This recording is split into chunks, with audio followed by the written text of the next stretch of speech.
Hello, everyone, and welcome to Hit and Hustle from IrishSportsDaily.com. I am your host, Greg Flammang, and with me, as always, is Jamie Uyeyama, Mr. Jamie University. It is Tuesday, September 3rd. We're going to have our final kind of recap show of Notre Dame's big win over Texas A&M over the weekend. We're going to talk about what Marcus Freeman talked about in the press conference, some injury updates to a player like Jordan Faison. And then we're going to talk a little bit about where things are kind of headed especially after watching the full week of college football. Florida State's stinky smelly, Jamie. That's not good. No, you don't want to see that. You know, we said I don't know if it's going to be the same without Jordan Travis. I thought it'd be better than this. And no one thought it'd be this bad. Yeah, no one thought that. That was sad performance last night. But you know what? USC might be a real team, Jamie. We'll talk about that, which is good. Like they kind of need to be, because right now it's looking like, you know, maybe Louisville could be a little frisky there. Maybe Georgia Tech, but you question Georgia Tech just how good they are based on how Florida State looked last night. So a lot going on. So we'll talk about that. And then whatever comes up in the chat. So thank you, everyone, for tuning in today. If you like what you hear, please hit the like button. Please hit subscribe. Please hit the notification bell so whenever we are going to go live or release a video. Links to the podcast are in the description below. And Jamie, Ge Wang, after Notre Dame's big victory, he's feeling good. Everyone's feeling good. And he decided to do a special promo for all ISD customers. This is exclusive to ISD. To celebrate Notre Dame's 23-10 win over Texas A&M, ESQ is offering a 1 week only discount of 23% off everything online. This is exclusive to ISD. ESQ's proprietary bamboo shirt has been seen on all your favorite Notre Dame players and coaches. It's the perfect performance dress shirt for any occasion. It's softer and cooler than cotton, odor resistant, wrinkle resistant, and even machine washable.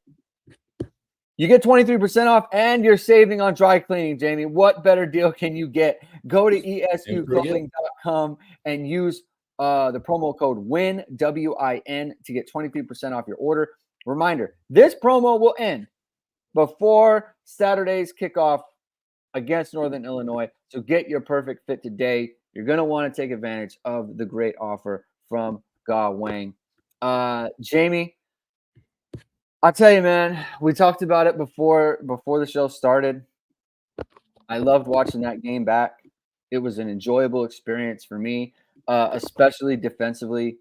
I've been telling people all kind of weekend. It's like an emotional experience watching this defense play. They're so organized. Their fundamentals are good. Their execution level, and I don't mean this as a negative to the offense, but watching the two units play is just kind of like the defense is on another level. Look, they're top 5 in the nation, right? So, if Notre Dame's offense is top 20, top 25, they're going to look worse than the top 5 unit, right? But they're clicking on all cylinders. Kind of any of your takeaways here from the from the rewatch that you had. I'm going to get into some concerns a little bit, but what are your main takeaways? I mean, I guess, yeah, like on defense, you really can't complain about too much in the game. Like it is one of those games, and there's just been so many of them really in the last season and this one too, where there just isn't a lot of like concerning thing. I thought for like the first game, the tackling was outstanding for the first game. Yeah. Obviously they missed some. They missed 10 tackles in the game, which is like, you want to be kind of usually like a really good number is like closer to 7 in a game or something like that, 7 to 8. But 10 in a first game, like A&M at 18 missed tackles. Like that's a big difference. And I just thought, like, rewatching the game, the defense, what they did overall to Wigman, like, where were their guys open? Who was he supposed to? I know he missed maybe 3 on the perimeter that you're like, Yeah. man, he missed this one. I'm He talking. he he missed a couple outs. He missed a couple Yes, outs. he missed Yeah. a couple outs, which were they would have got 8 yards. You know what I mean? It's not like Yeah. he missed he didn't miss some guy Yeah, he didn't screaming miss down a the middle for goal 6. ball for like Yeah, 60. Yeah. he didn't miss anything like that. There weren't guys running free. Like that Xavier Watts pick is a perfect example of who's he throwing it to there? Mhm. There's no one to throw it to. Yeah. There was no one to throw it to. And he should have ate the ball way more. That was his problem, is he needed to take sacks really than Mhm. because that probably would have the picks wouldn't have happened, all that kind of stuff. But But you I mentioned he's mean, had a problem with this. This has been a he had a thing. big He problem. he throws the ball up for grabs a lot. Yeah, and so that was one of the things that kind of we talked about, and credit to Clark Brooks as well, that for highlighting this beforehand, that one Yeah. of the things that he did was basically a quarter of his throws are toss ups, which is the highest rate in the SEC of the quarterbacks last 2 years, and his turnover worthy plays in the game is 7.5%, which is an incredibly high number. Like, to put that into context, if that would have been for anyone above 200 plus dropbacks last year, that would have been dead last in the country for the amount of turnover worthy play. So that's kind of what it was. And he got rid of the ball. And to me, watching it too, it was a perfect example of a guy who, um, it's great if you can make the throws with the rush coming at your face and you can do it. Mhm. Like, he made that one really great throw when, Ben Morrison coming off the boundary, Yeah. and made that one throw. It ironically was their biggest play of the game. It's 18-yard gain. Never made a throw like that the rest of the game. And because the other thing is too, it's really hard to do that. That's why not many guys can do that. There's only so many Tom Brady's out there that Mhm. are actually doing that. And even Tom Brady is not going to be what he is when he has to just get rid of the ball like that all the time. But when you can't escape, I know he scrambled 5 times, right? Which was tied for the most of his career. When you can't escape the rush and create something else off of it, it's very limiting. It's very limiting unless you can make these great throws, off your back foot and whatever. And it's just I mean, even Caleb Williams can't really do that well, as we saw, right? Like, Caleb Williams has to escape and create. And if he doesn't escape, then it's not going to be there, right? So I think that stood out. But that was the lowest yards per play of any Colin Klein offense any game that he's coached as an offensive coordinator. It was the 4th lowest yards per carry too. So anyone who's like, "Oh, I'm concerned about the run game," I mean, they really didn't do anything in the run game. Yeah. Like, they had one run of over 10 yards. Congratulations. There really should be no one who'd be like, "Guys, I'm really concerned about this." Based on that game, no. Like, that's not Yeah. something. I mean, if you want to say like, "Hey, I'm concerned about them stopping Georgia running the ball," hey, whatever. Worry about it when you get Yeah, there. like there are top of the sport problems for sure. Yeah. Yeah, there's that kind of stuff that you can worry about, but not in this kind of game. And yeah, just overall, I think you can say well, the havoc rate was only 11.8%. It was I mean, it's because he just got rid of the football. And he was just like, "Hey, I'm Yeah. getting rid of it." That's basically why it didn't go like that. And then Moss was did a good job of actually gaining yards after contact. Mhm. So I give him credit because I think he's a pretty good back too. But Yeah. I mean, offensively, I mean, it's not a pretty rewatch. That one isn't a pretty rewatch, Yeah. but it's also exactly like we just were talking about right before. That's exactly how I knew Notre Dame had to play to win the game.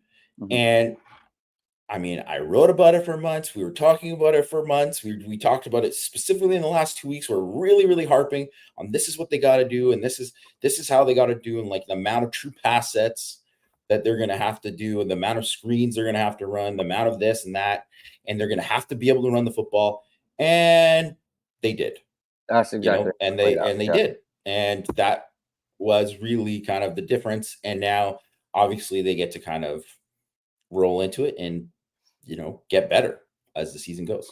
I thought you put it really well on Power Hour when you said like they had him seeing ghosts. Like the havoc in this game was his completion percentage because out of a clean pocket, he's 10 of 22. I mean, they had him worried a lot more about the rush than he needed to be at times. His feet are all over the place. He mentioned it. Like, look, he called it out. Mike Elko called it out. His feet are all over the place. He's getting the ball on the 4th and 2 play for the game. He gets that ball, and look, Notre Dame sent pressure, right? And he saw that, and he's like, I got to get this ball out of here. He had a little bit more time. He can't throw that slant. He cannot. Christian Gray is sitting on the inside. He is not pedaling. You're not going to fit it in there. That needed to be the slot fade ball. And look, I know you don't want to throw a slot fade on 4th and 2 for the game. I get it. That slant isn't getting completed. It just isn't. You especially with an inside. But I mean, Christian Gray is 2 yards inside of the wide receiver. He's never completing that. But that was like all night where it was just like, I got to get this ball out of here. I got to get it out. I don't have time for this. Like he was flustered. Al Golden had him confused. Al Golden does such a great job. And I did a couple of breakdowns of this on Twitter about just, I don't know what I'm looking at. I don't know exactly who is covering what. I'm not sure if it's going to be zone. Who's the whole safety? Who's coming on a blitz? Sometimes he's got a Don Schuler just sitting in the middle of the field and he's not coming and someone else is coming. Next thing you know, he's coming up the A gap.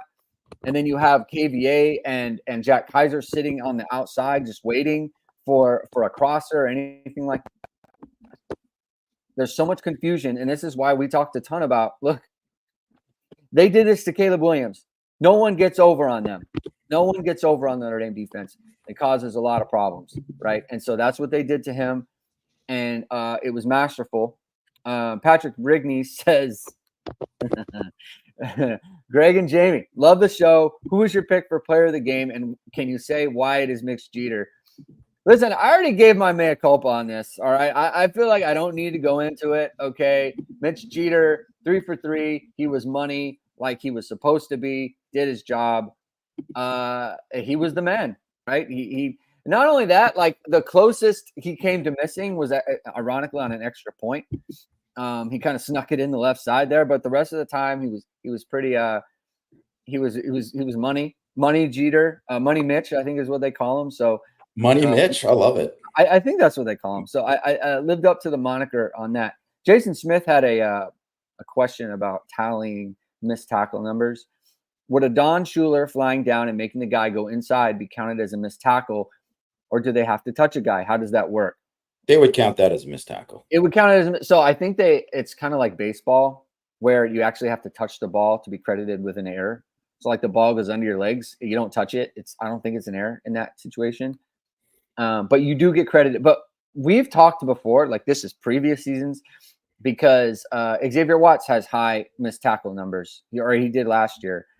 And we said, look, A, he does need to tackle better, but B, like there are times, like you said, when you're an alley player and you're playing kind of inside out and you need to force someone back, you'll overplay an angle to ensure they don't get outside me, right? You can't let someone get outside. We saw Xavier Watts do that a bunch. And, Adon Schuler on the screen pass, like you probably do need to make that tackle, but he did force the player back inside, which allows someone else to come force a field goal on the play. So you're going to see that from safeties from time to time. I also want to point out too, because there's a lot of things in like those plays that, kind of get overlooked. And obviously him kind of forcing it back inside was kind of the thing that stood out. But like you see like Ben Morrison on that side. And I mean, Ben Morrison, I wouldn't call him like a great tackler. I think that's probably like the thing that if you were going to kind of get a knock on him, because he's not the biggest guy. I don't think he's a poor tackler. He's just not, that's not his strength. He's not Julian Love, as a boundary corner, as a tackler. But watch that play. And if you see the replay and you see him work to fight outside because he knows that's his role on that play. He can't let that guy get outside. That can't be an option for him. So that wasn't the option for him. So that's why the guy, even with Schuler, he had no choice but to go back inside too. Mm-hmm. So that's like another kind of part of it. I mean, the missed tackle stuff too, like, I mean, some of the stuff too, with like when we're talking about like the PFF stuff, I would say some of the tracking is pretty inconsistent with it. So you have to take some of it. Yeah. I think it's always a good baseline. I think it's a really good baseline to kind of look at for the most part. Like you're going to get like a really good idea of it. But I mean, I've seen things from like, how did this guy get not credited for this amount of pressures in this game? That happens. And then you find out too, I would say with the line stuff, it's really, to be fair to them, it's unrealistic to be able to grade alignment on assignment errors when it's like you don't know certain things. So like how Marcus Freeman described the one blitz. They let the free rusher come. With yeah. And you say, oh, that's on Pendleton.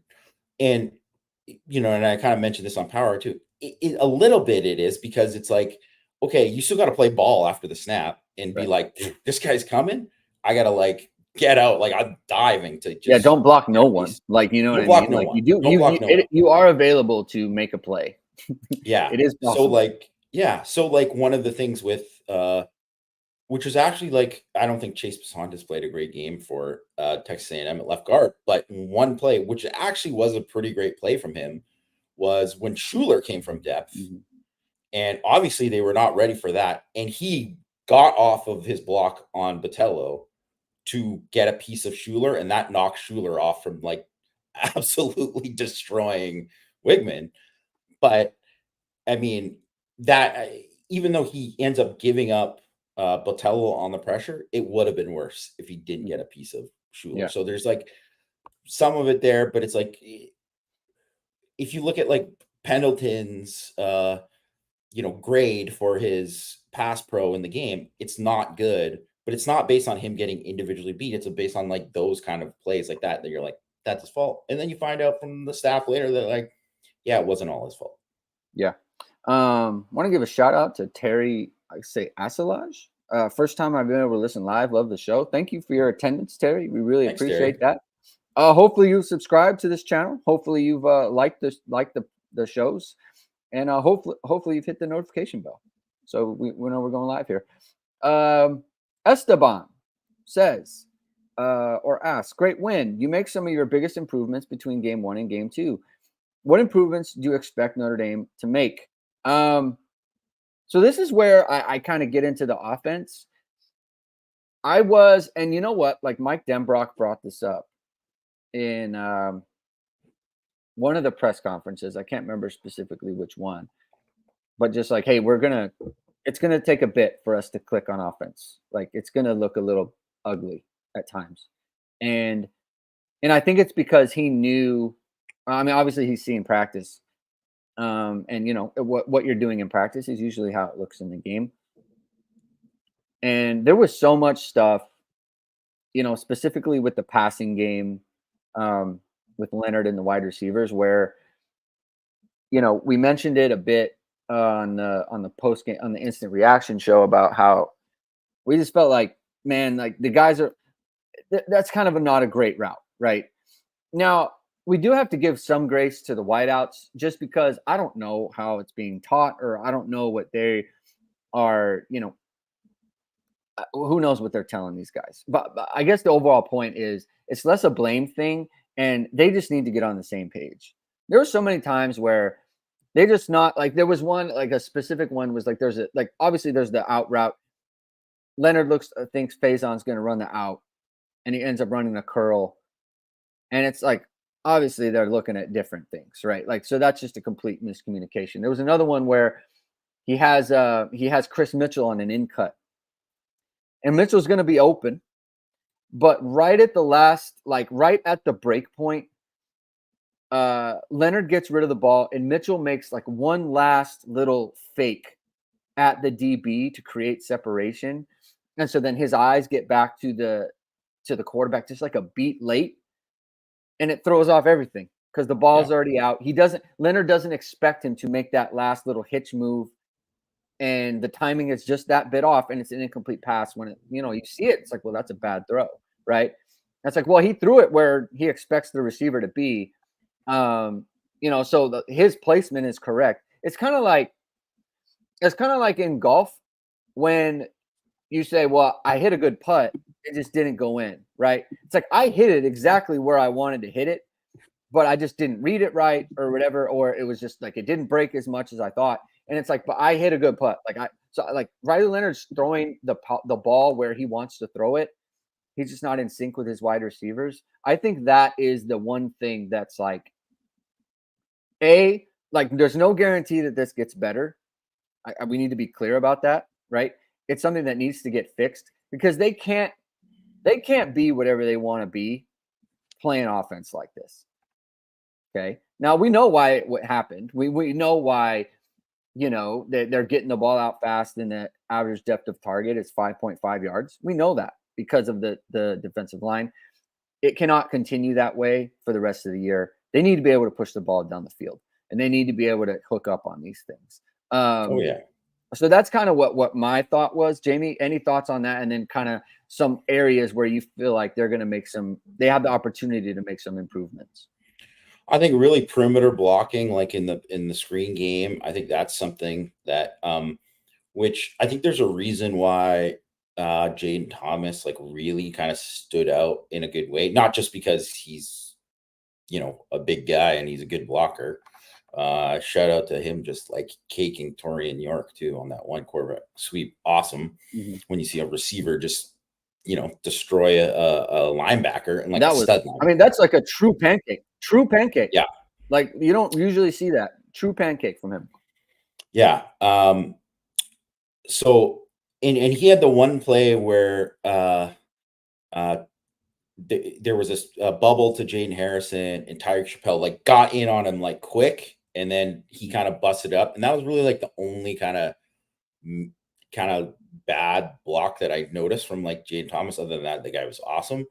Mm-hmm. But if you look at it, like I know people were critical of that Devin Ford kind of swing screen, like why is Devin Ford in the game and blah blah blah, right? Like Devin Ford's in the game there because and not Love, because if Love or Price is in the game, they think these guys aren't on third down, they're giving it to those guys. Like that's what they're thinking. And they're thinking that, and it was set up. Like if they had blocked it right, it was gonna go big. But Chris Mitchell like whiffed bad on it, and Bo Collins whiffed bad on one earlier too. And I think one of the things that kind of thing is really, really hard to simulate the level of speed in practice that you're going to get, because even if you're going against the ones in your own starting defense, they're not attacking it at the same level of like violence and speed that you would on a game day. You just won't. You can't simulate that. And then obviously you're playing Texas A&M in the opener too. So those guys are they have a ton of great athletes there. So those guys are fast, and they were just, and one, you also know it's coming because they knew that there was going to be like perimeter screen game. They were, selling out that boundary safety all game long in terms of like him coming downhill. Like, so those guys are attacking it way faster than you normally would see. Right. So there's going to be some like adjustments to that of like, hey, this is what the speed is going to be like, and that's going to be better. So I think that's something I think is going to get better. I think, yeah, like what you were saying, Greg, about like the overall kind of communication there. I think a lot of like the running game, it's specifically with like the O-line and tight ends and stuff, is so much of it is confidence. It's so much. And that's why you see like teams and you're like, wow, why don't all of a sudden this, whatever. It's like, because when you really block it up right and it gets going and you get movement and it happens for you, all of a sudden you just gain that kind of confidence and like, this is what I did. I can do this the next time. And even to the point that like that the last touchdown of the game, like, Love's touchdown, Yeah. that was not blocked up perfectly at all. I mean, great job by Knapp and Pendleton did a good job there. But Raritan, it was a tough assignment. Like whatever, it's going to be a tough assignment for those tight ends against when you get a 7 tech, which is inside shade of the tight end, one of those defensive ends who's like 290 pounds. Like I mean, it's a very tough assignment, and that guy kind of owned him. And you got to reach him, and you have you to got to reach him, right? Yeah, you got to stalemate him. Yeah. So Raritan didn't do a terrible job, but he got beat, and that kind of blew up. Like that run is potentially bouncing out, right? Like that's where that's potentially leading. But Shrouth got kind of stuck because of that. And Flammang could have, like, if Flammang did it exactly properly, it's like you see color, that even though that's the guy, that's not how it's supposed to look, you got to get him. And he went and got him, and that gave enough of a crease for Love, read it right, and boom. Yeah. But it's like, that's the kind of thing when you do that and you see like, hey, it didn't go right, but then I did this instead, and you work it within the play. That's the kind of stuff you only get from like actually doing it in a game and like getting that in crunch time. Yeah. Yeah. Right. And like picking it up. So that's where you're going to see stuff too, where you're going to see like Notre Dame will be able to run the ball better, even when it's like, hey, one guy got beat. It's just like, you can still have success because other guys can kind of make up for it in other ways. So I think that's one thing to kind of watch. Yeah. This is a good question from Ant VR, and I think we can kind of shed some light on the way that Notre Dame defends the run, with the blitzing, things of that nature. Sometimes it feels like Golden Blitz, obvious running situations. That doesn't seem ideal. Thoughts on that? He is blitzing. It's a run blitz. So he is blitzing to take care of a gap in the run. So it's basically a run fit. You're replacing a D lineman with a blitzing linebacker, essentially, is what Notre Dame's doing there. And sometimes that player gets blocked, but every blitz isn't designed to have a free runner, essentially. And that's what Notre Dame has going on. I know you can kind of expand on this because this is kind of have a unique expertise into this kind of defensive scheme. Yeah, you're all when they say like you're fitting a blitz, right? It's like everyone has a role, and especially on run blitzes, like you can't be like, hey, I'm ducking out, like I see a gap, so I'm gonna go shoot this in the backside. Like maybe there might be some guys who have like the green light to do that because they make plays doing that. Like that is something that can happen, but 99.9% of guys don't have that green light. So when they're blitzing somebody, it's like you're plugging. It's like you're plugging a gap a lot of those times. And the job is basically like, hey, you're doing it and you're doing your job. It's not necessarily for you to make the play. It's for that to bounce outside, or for that to like him to cut back into another free gap or something, like where there is another guy who's unblocked. Like that's what that's for. And Notre Dame actually does a tremendous job of like being kind of fundamental and guys playing their role with it. And I think that's something that was also like a Marcus Freeman thing at Cincinnati, and in his 1 year as a coordinator at Notre Dame too, is like they're good at that. Like that is a very well done, well executed tactic by Notre Dame with their run blitzing. And I would say that there, if you don't do it right, you can get caught and it can look bad. So the 14-yard run by EJ Smith, that near was near the goal line. Yeah. It was one of the rare times where it was like, I don't know if they like hurried up the cadence or there or what specifically why that happened, but it was late. They hit it late, and that's why it opened up. So, because ask yourself in this game, I'm sure people were like, "What? Why are we run blitzing again?"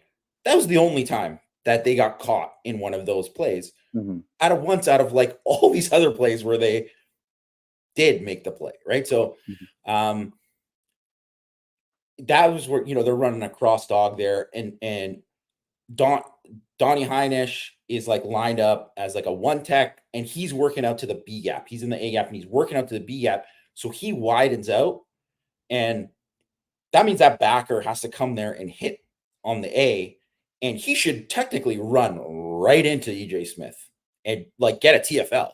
Yeah. But that didn't happen because they were too late on it. They and it happens sometimes. And also too, one of the things, because last year, if you look at say like the 2022 defense, they ran that cross dog and they were not nearly as good at it as they were Leofau and Bertrand as they were the next year, where they ran it all the time and it was very good and they stuffed a ton of plays with it. But it's like those guys had run it over and over and over again and timed it up so much better. And that was allowed them to like constantly have success. But that is one of the things when you're rotating all these different linebackers. And I can't remember who was in. I remember Kaiser was in the game in that play, but I can't remember who the other linebacker specifically was in that play. But it was poorly timed Yeah. by them, and that's kind of why that's kind of why it happened. I mean, Matthew, can you draw up a run blitz? I mean, I don't have a board to to show a run blitz, but like you'll see them a million times during the game. And I mean, I would just ask you too, like, how many times do you see like Notre Dame get gashed? Like, oh, they ran against the blitz. It's like that was the one play in the game. It doesn't Mhm. happen very often. Notre Dame does actually a really, really good job of it. Yeah. And so I think people see the blitz and they think, why is he's just getting picked up every time? I mean, I don't want to say it's designed for him to get picked up, but it's designed for him to be in that gap, right? You got to Yeah. be in the If gap. he can beat that guy, great. But it's Right. not, it doesn't have to like if he's there and then the back cuts it into something like that's fine. He did his That's job. yeah, he did his Yeah, job. he did what he's supposed to do. Irish One asks, Jamie Gregg, how difficult is it for the offense considering this is their third coordinator in 3 years compared to Golden being in place for 3 straight years? It's incredibly difficult in term, especially when it's a comparison because, like like all the things that Notre Dame struggled with this year. If you get the same players and you see them next year, it'll be completely different. It'll like from an execution level, from a crispness, from a being in sync and knowing where everyone's going to be at the same time. It'll just be night and day. Because Yeah. watching this, and I can't remember if I said this on the show or if I said it to you beforehand, but like watching the two units on tape, it's just completely different levels of football. The defense is playing at a level that is just higher Yeah. than what Notre Dame is at right now on offense, and that's to be expected. And that's what Mike Denbrock said. It's going to take some time, right? So it's very difficult for sure, right? And look, that's why Al Golden in 2022. What were they? Top 25, top 30 defense in 2022, whatever it was. Yeah. I think they're Like like on the F 30th or plus something. and stuff, Yeah. 30th, something like that. Now they're top 10 and now they're top 5. Like it's just same guy, same schemes, running the same stuff. They're just better at it. And they're good coaches. And they've got a handle on their personnel and they've got a handle on everything. Vamos Irish asks, what's up, Oscar? Do we see more sacks this year? Is this another year of masterclass tactics without the quote unquote flashy sack numbers? I want to get into, and this is kind of where I want to talk about Obin and Burnham. Caveats to PFF or whatever it might be. They combined for 56 snaps in the game, the two strong ends. The only statistical tally is 1 hurry from Josh Burnham in the game. Which it could just be a case of it wasn't a strong side defensive end type of game or whatever it might be. But that's not a lot of production. And so I just want to get your thoughts on kind of those guys. They didn't play well in that they didn't make plays. That doesn't mean they played, bad either. They didn't cost them, right? They're doing their job, I think. But kind of how did you come away from kind of the rewatch with those two and specifically?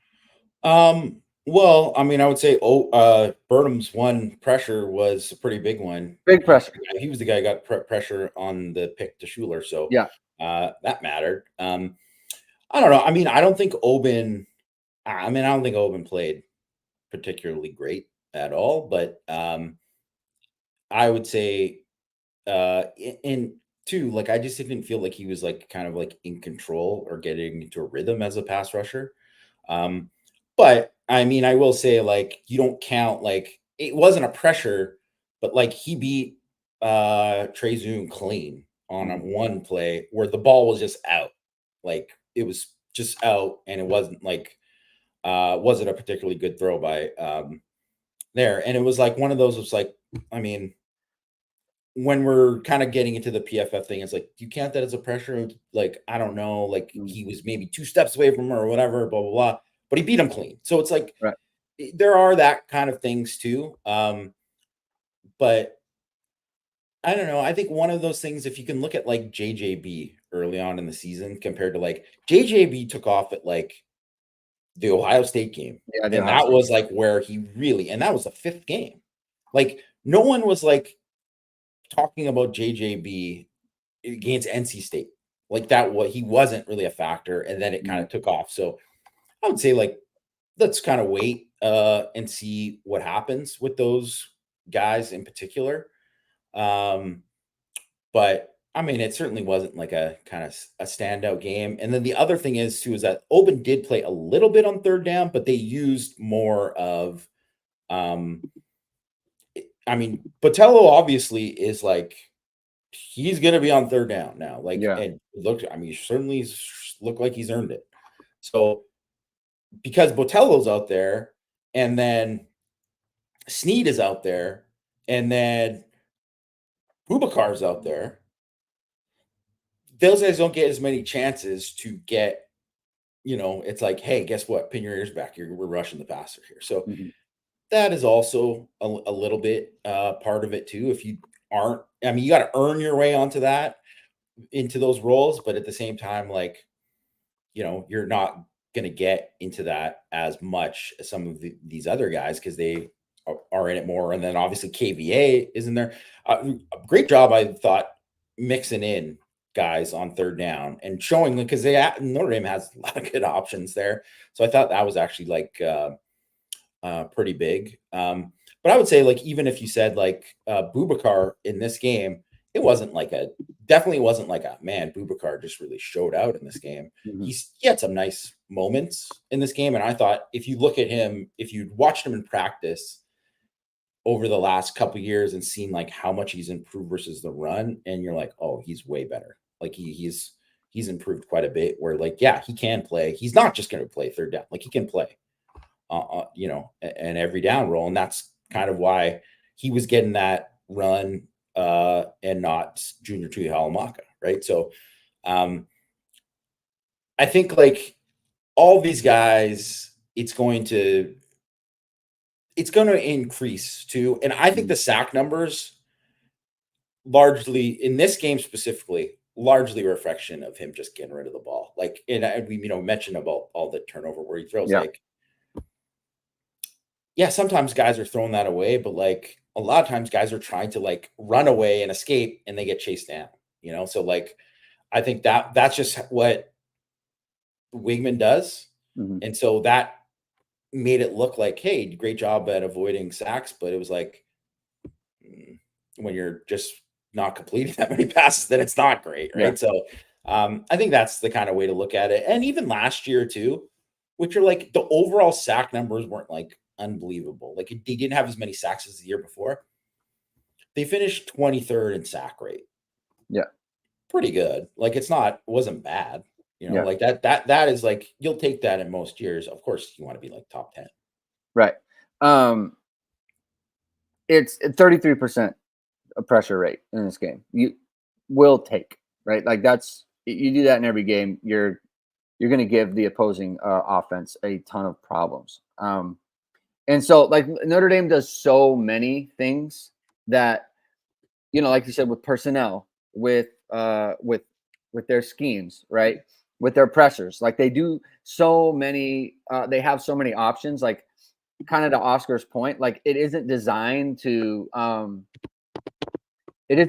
for any one player to show out, right? Like they don't do it like that. They don't feature any one person because you don't know who's coming, right? And so that kind of you know, Well, that you is got the to be feature of the unselfish. defense. You got to be Yeah, unselfish to play in the yeah, defense. I think that is definitely a thing yeah, because you got to realize that everyone's going to eat, and yeah, just that's the way it is. Because that's kind of how it's built. And really, too, they don't have a guy, at least not yet, that was like who's so clearly above everybody else in terms of a pass rusher in Foskey, yeah, right? So they don't have that guy, and when you don't have that guy, that's the way it kind of should be. Is you should be playing like to everyone's thing, but then we don't know too. Like I, I'm telling you, it's going to happen in one of these games this year where like Bubakar is going to have like 3 sacks. yeah. It'll happen in one of the games. Like it's going to Maybe this week. happen. Yeah. Yeah. Maybe this week, right? Yeah. The versatility is a feature. And you can have that in your media company too if you want. You can have that versatility, and that just there's not any one way to get things done. There's multiple ways to get things done. And if you need that in your media company, then you need to go to VSR Media, founded by Notre Dame football pregame host and award-winning anchor Vahid Sadwazadeh. VSR Media provides professional and cinematic video and photo. Whether you're looking for a collegiate or pro-level highlight reel, have a personal story to tell, or aiming to diversify and grow your business, VSR Media specializes in short and long-form video storytelling, social media management, and website design. VSR Media also captures professional headshots, senior and sports photos. Contact them at vsrmediacompany.com. Mention Irish Sports Daily to receive 20% off your first project. Visit them online and give them a call at 574-800-9106. On the injury front, Jamie, Jordan Faison, Marcus Freeman said he's going to be out for 1 to 2 weeks. We'll see on that. It's a high ankle. Got a photo of it, or at least the mechanism, right? So the ankle you can see there. Hopefully everyone can see it. It's turned out, right? So that's the high ankle variety. Not what you want. Now, like a split second after this, I got another one. He's able to get his foot off the ground, Jamie, and get that ankle turned the other way. If his cleat got stuck in that grass, it would be a really, really bad injury. I am shocked that it didn't get like he. Also, too, if this was turf, it's probably done. Yeah, for him. Yeah. The fact that it's grass, he was able to get his toe off the ground and get that ankle turned the other way, and it probably saved the season for sure. I get rid of that tackle, and I understand it's already illegal in the NFL, and I get it too. Where I'm saying this is like we're defensive guys, like. I'm saying this is like I know there's a lot of things. I probably have done a hip drop tackle in my life, like, but of course you have, like, because you want to get a guy on the ground, like do anything to get a guy on the ground. Yeah. But I totally understand it, just like how like horse collar became a thing. Like it didn't become a thing until all of a sudden Roy Williams was just like horse collaring guys and breaking guys' legs. Like, right. Yeah. When that happens, it's like get it out. Like you just don't need it. You don't. It's just like how, hey, back in the day, they used to just, knock guys out helmet to helmet, and it was cool. I was like, well, no, it's not cool anymore. You don't need to do it. Like it's just. We also, I also love football. I want it to stay around forever. So like, let's just minimize the traumatic injuries. You got to try to avoid it. You just do. you're going to get people hurt. Alakino.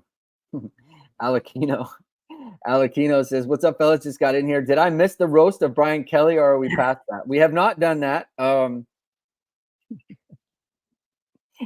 It's just you just kind of know, like, especially in an opener, it's just like it's always going to go the wrong way. Look, he's incredible in just the way that he can't. It's always the same. It's pounding the table like we're talking about this again, but it's almost like, yes, we are talking about this again. It's your responsibility. Like, you are the one in charge of the operation. Like, if it keeps happening, that's a you problem. But he's talking about the players. Their quarterback outplayed my quarterback. It's unbelievable, like the lack of self-awareness this man has. What'd you think of what'd you think USC in that one, Jamie? What were your thoughts on that? I mean, you can't deny Miller Moss he looked great. He looked great. I don't. There are stronger forces at play here. He is the quintessential. He is Kevin McDougal. That's what he is. He is a senior. There have been countless players who they have brought in to play ahead of him. I don't think Lincoln Riley even wanted him to be his quarterback. I think he was like bullied into it. He tried to get Will Howard. He tried to get Will Howard. Then he brought in the UNLV guy. Like, brought in Caleb Williams. Like, they brought in Jake Garcia to play over. There have been countless times when it seemed like the writing is on the wall. They don't want you to be the quarterback. And he has stuck around the program. And now he's out there balling out. He's local. I mean, he's a USC fan his whole life. Like, there are stronger forces at play here. He is. Look, I hate to say it because he's a USC, and that's not good out here. But like, he's the type of player you should root for because he's stuck around and he's been loyal to the program, and he has an affinity for USC, and he's out there doing it right. He's doing the things that you need to do to win games. I mean, just knew it as soon as they didn't score a touchdown. Even then. If you leave them too much time, they're going to come back. And they went right down the field. 6 plays, however many yards, 75 yards or whatever it was. They're just, you just can't, you got to take advantage of your opportunities when you can. LSU failed inside the 5 on the first drive of the game. They had it first, or they had the ball in the red zone to end the game to take the lead. Nussmeier had a bad throw on the second down there. You know, they're making mistakes. They're targeting penalties, unsportsmanlike penalty. The guy's doing the thing with the like a gun. Like, don't do that. Don't do that. Like, just and obviously we've seen they don't have to call unsportsmanlike penalties, but they did. And so it just, I don't know. It's another BK disaster. I mean, it's good. Like I said, it's good for Notre Dame that USC, won, just because they need a quality opponent at the end of the schedule or somewhere on the schedule here. Like, if they drop a game, if Notre Dame was to drop a game, they I think, based on how everything might go, you got to check in. But there might be you might need to have a good win on the schedule late in the season there. Justin Knox says, I can't tell if USC is really good yet. Anyone have thoughts? I think based on everything that I saw, that's going to be a tough game. It's always a tough game.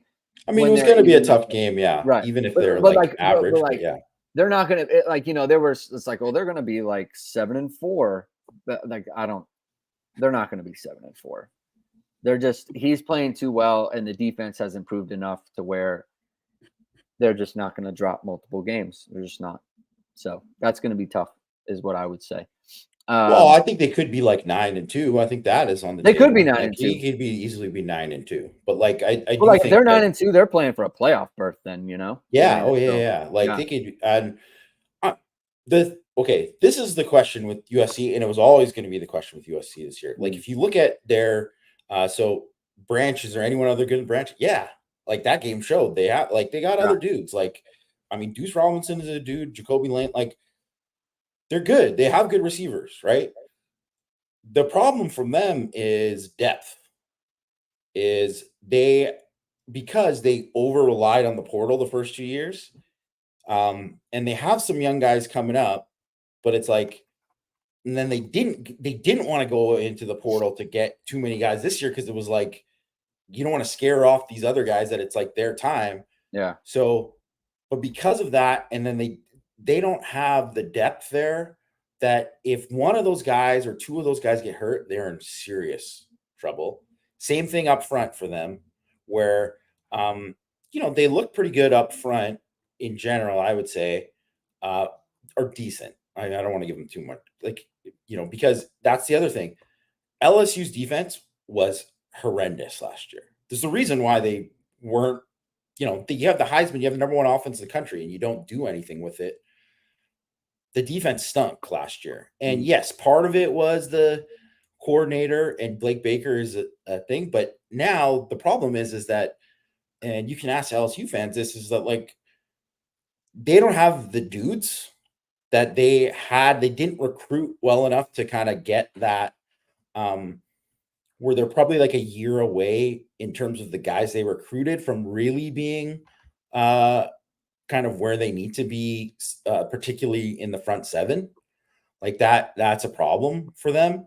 So like they don't have that. They don't have those road graders at defensive tackle. Like they don't have Shamar Turner and Nick Gordon. They don't have those guys. Like they don't they don't have that level there across, what you would expect from an LSU defense. So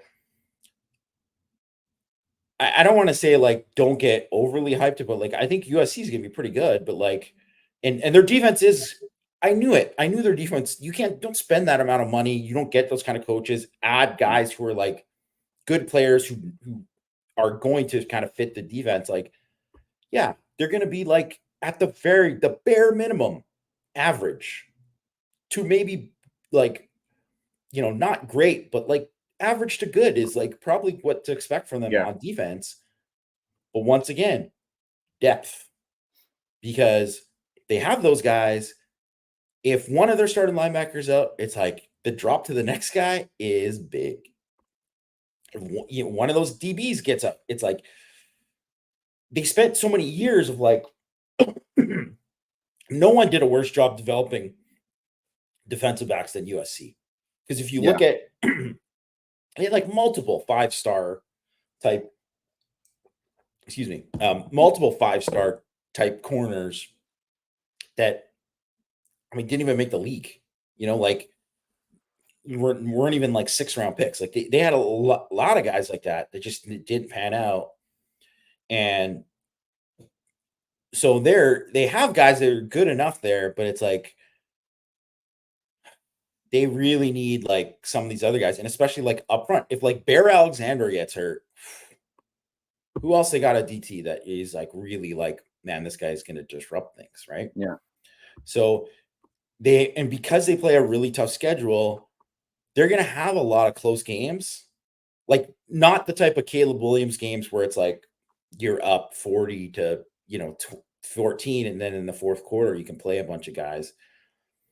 You're going to have to play a lot of guys quite a bit in some of these games, because they're going to play you tight. And then the Big Ten is a bit more physical of a league. Yeah. So you're going to get like games where it's like, you're just going to get worn down because there are going to be, you are going to play Michigan. And I know Michigan, I don't think Michigan is anyone going to say they're scary, but guess what? They're still going to smack you in the face. Like they're going to play physical.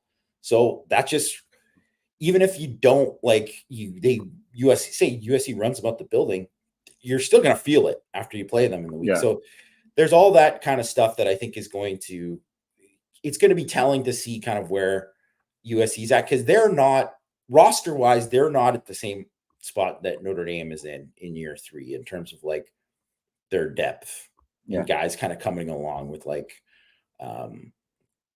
young guys where it's like they need everybody to kind of stay healthy. And and the other thing is too is that like as much as like Miller Moss was fantastic in that game, and he lit up the bowl game too. It's like they have 2 games of film on him.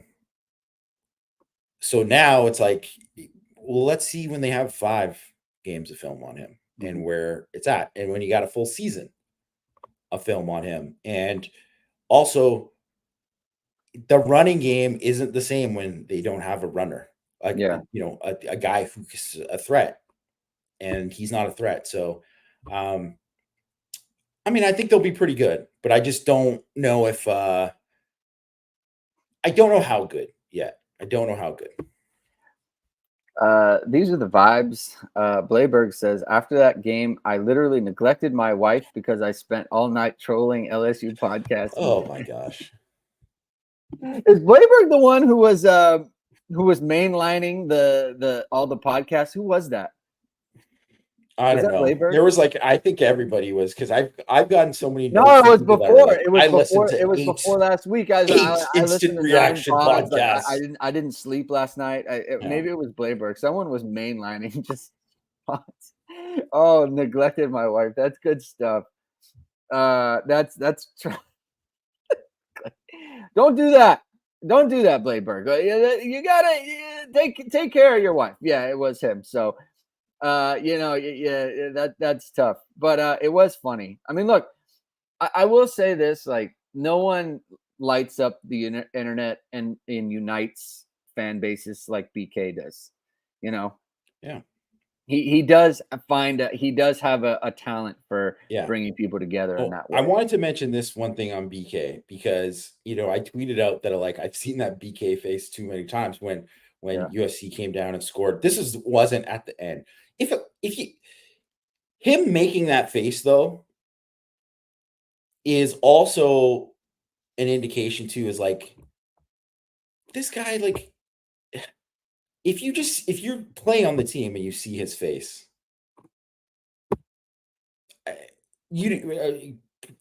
chalk up the L right there. You're not gonna. It's trouble. Like, oh no, because he doesn't believe you're gonna win the game. There was still ball game left. Like, he doesn't believe you're going to win the game. So I get it. Like, he's coached football a lot of years. So he's won a lot more than he's lost, Yeah. But maybe if this is like kind of where you're at, maybe it's time to just go play golf and just kind of do it.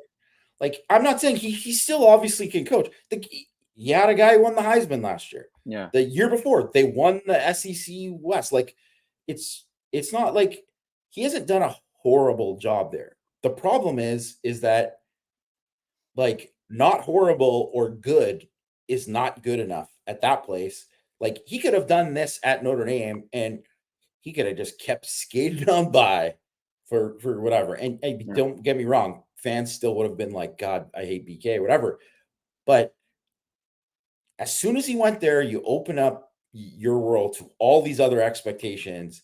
And, now I never had these resources at Notre Dame. It's like, well, let's see what he can do here. And I mean, and you know what? When he was at Notre Dame, fair enough, Lincoln Riley wasn't there. He was beating USC. So it's just, I don't know. I wouldn't want to be BK this week. It's just amazing to me that a coach with his pedigree, how long he's been in it, he's doing little things to cost them games instead of the opposite. And he's always done that. He's just always he does like you said, he's a good coach. He can get his team prepared. He can put a good team out there. But there's always little things that he does to hurt the cause. And he's always been that way, I mean, his 2-point conversion decisions against Clemson, where it's like not even being aggressive, it's being irrational. Like, it just doesn't make sense. The 2-point conversion decision against Northwestern in 2014, like, irrational, doesn't make sense. Like, I don't get it. Like, it's not analytics. It doesn't compute. It's the opposite. I wanted to Mark with new glasses. He says, I'm new here, but I recognize a lot of chatters in the chat, so that's a good sign. We're here for you, Mark. Come hang out with us all the time. Hit the like button, hit subscribe, hit the notification bell so you know whenever we're going live. We're happy to have you here. Andy Wiest, slow surge third shift Saturday night allowed me to watch the game and mainline all the instant reaction podcasts. Listen, there is nothing better for me than, now that I have kids, I can't really do this, but like there is nothing better. And I'm also on an instant reaction podcast that also makes it hard. But in my previous life, there was nothing better than Notre Dame wins a big game, and you just listen to every pod, listen to everything. Cover 3, they can eat their crow. Whoever, Joel Klatt's not doing that. Check in on whatever Nick Saban has to say. He made the wrong call. I mean, Nick Saban picked against Notre Dame for all the reasons that didn't make sense to us, which because they can't handle the crowd. Nick Saban would just that's not great analysis, Nick. You're the GOAT, and I appreciate it. Don't tell me it's because of the crowd. I don't like that. Tell me something else. Tell me it's Texas A&M has something they do on third downs or whatever, or they've got these some scheme, whatever it might be. Don't tell me the crowd. I don't like that, Nick Saban. Mark with glasses says, Brian Kelly's ceiling is always 1 to 2 wins lower than the fan base's expectations. Yeah, I think that's about right. That's BK. I think that's a good place to end it, Jamie. What do you think there? I think we had a good show, and we're going to be back on Thursday as always, previewing Northern Illinois. Look, Notre Dame's a 28-point favorite, but we've seen this before, right? 2018 Michigan. Very similar type game, very similar type situation. Struggle bus against Ball State. So we're going to give it the full send. We're going to give it our full attention, and hopefully the Notre Dame football team is doing that as well. Thank you for tuning in. If you like what you heard today, please hit the like button. Please hit subscribe. Please hit the notification bell so whenever it is we are going live. As always, links to the podcast are in the description below. Have a good one, everyone. We'll talk to you on Thursday. Keep hitting and hustling.